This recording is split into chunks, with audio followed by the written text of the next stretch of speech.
Welcome. We're back with what will be the last episode of this first series in 8-minute interviews.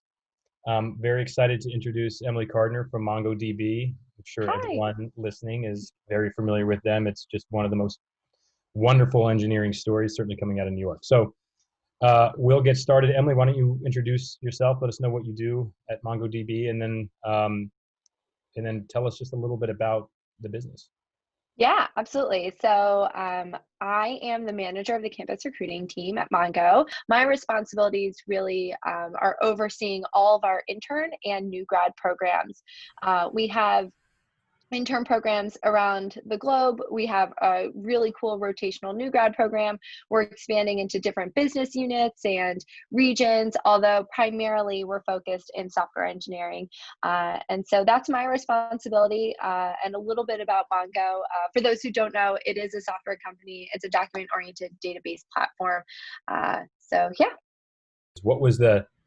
What was the itch that needed scratching that got MongoDB off the ground? MongoDB started as a company called 10gen, and 10gen was supposed to be this self-service sort of world that our investors were not interested in, but they were interested in this database that we had built to support that, because our founders hated SQL databases. They thought they were really rigid and hard to use, so they wanted to create a NoSQL database that was a document-oriented database that felt more intuitive for them.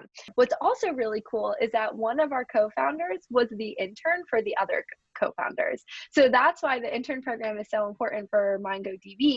What types of roles do you typically hire for in both internship and entry level? We really have had interns everywhere, but the main focus is our software engineering interns. And give me examples of job titles.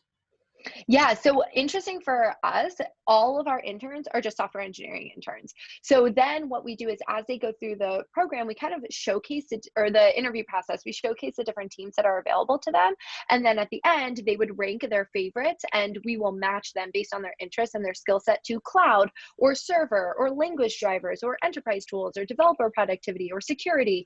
But it's kind of a blanket application process. And then they're all software engineering interns. And then the new grads are labeled as software engineering 2. And then they go through a rotational program where they rotate on 3 teams for 6 weeks each, and then are placed onto one of them. So they get exposure to different teams before deciding exactly what it is they want to do. Where's the best way that students can find these opportunities? I think we've built a pretty strong employer brand of trying to reach students where they're at. Meet students at career fairs and different events that their school run. We have decided to host our own events too. There's a lot of ways to get in touch with us, but obviously the easiest one is just to apply to our role online. What's the first thing you look for in a resume? First thing I look at is school and year in school. And that's not because we are school specific, but that can help paint a story. I have looked at thousands of resumes, so I kind of know what the curriculum looks like at this school versus I know what the curriculum is like at this school. If I don't know the curriculum at that school, that's okay too, but it helps me just adjust and calibrate a little bit in my head.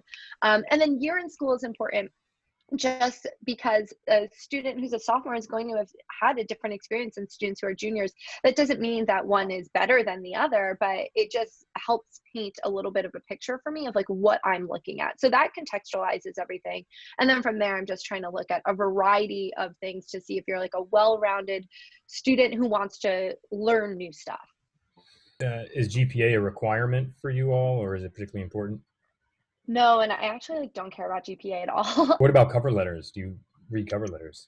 So cover letters are a turnoff for me. The only thing that I think makes sense is if it's required, if it's something that requires some communication skill, the role that you're looking for, or if you're changing jobs, industries, locations, if you need to tell a story to help contextualize your resume that your resume in itself cannot do. So I'm a recruiter, but I just took a coding bootcamp class and I want to become an engineer. A cover letter or an objective would make sense for that. Otherwise, I would avoid them. What if someone is like obsessed with MongoDB and they really want to communicate that to you? Is it like you say, go ahead and draft something? Yeah. Yeah, absolutely. I mean, listen, sometimes it helps, sometimes it does, but more often than not, it hurts. So if you are obsessed with Mongo, if Mongo is your number one choice, first of all, you're making a good decision in life. But then, yeah, absolutely, you should share that with me. That would be really fun. With an objective, would you prefer to see an objective in its traditional sense, or would you prefer to see that section replaced with like an about me? Yeah, I think about me is kind of fun. I think that can sometimes be a little bit of a differentiator and humanize you a little bit.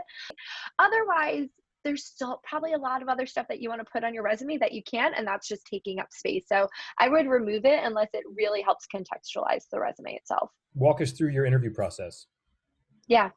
So for our interns, and I'll just lean on the software engineering, it is first a recruiter call. And actually, that's for all of our positions. First, you're having a call with a recruiter, and then you're going to move to a technical assessment. We actually have implemented Carrot this year, which has been really cool for us.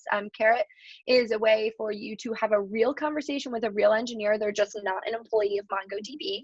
And then after that assessment, if things go well, obviously it will move to a final round with 3 engineers.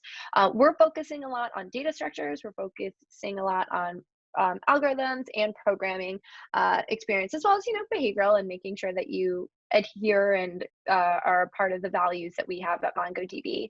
For all other roles, very similar. Recruiter screen, some sort of screen with someone on the team as a phone call, and then a final round with 3 or 4 people. But what locations do you hire students into? Or Dublin, Sydney, Austin, San Francisco, and New York. And we are thinking about expanding it to some other places like Copenhagen or maybe even India. So those are in the works right now, TBD. In terms of someone preparing for an interview, I actually ask this question often, but how do you recommend someone would dress for the interview, as an example? For a tech company, a suit and tie, I mean, you could do that, but it's just not really the vibe that tech companies have.